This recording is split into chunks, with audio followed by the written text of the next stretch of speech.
My name's Christine Ferguson and I'm from the Department of English Literature at the University of Glasgow. I'm looking at spiritualist literature produced in America and Britain from about 1850 to 1930, so it's quite a broad historical sweep.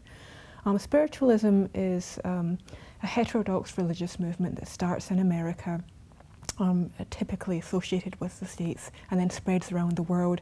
Basically, it's the only fundamental belief is that the dead survive and you can communicate with them through a variety of techniques. So this is table rapping, manifestations, any kind of trance speech and so forth.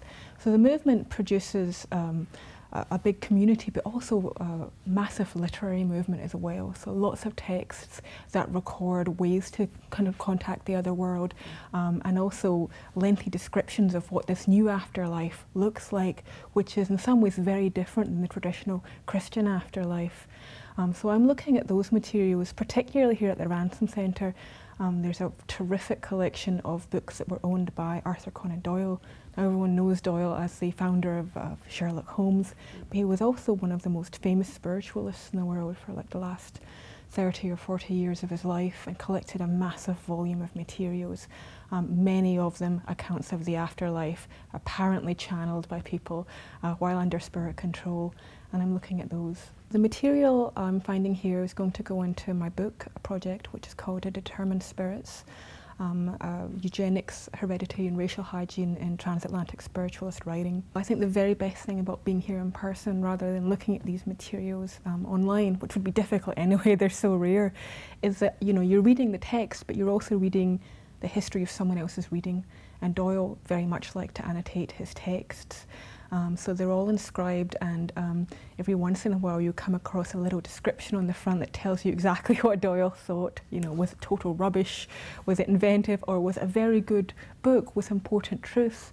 The texts are underlined, there's little notes, and you can really read Doyle's own quite unique spiritualist philosophy by what he rejected and incorporated from other writers, and you wouldn't get that anywhere else. It's just fantastic. I think coming here, I knew even though I've got 4 weeks, I would never make it through the entire library.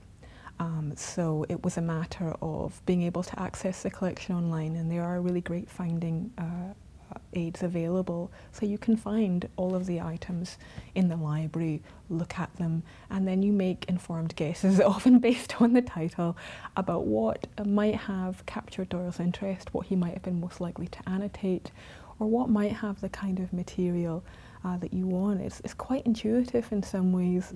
Mm-hmm. So I've worked that way, and I found a lot of great stuff. Am I leaving things unread? Of course I am, but that's just a good reason to come back here again.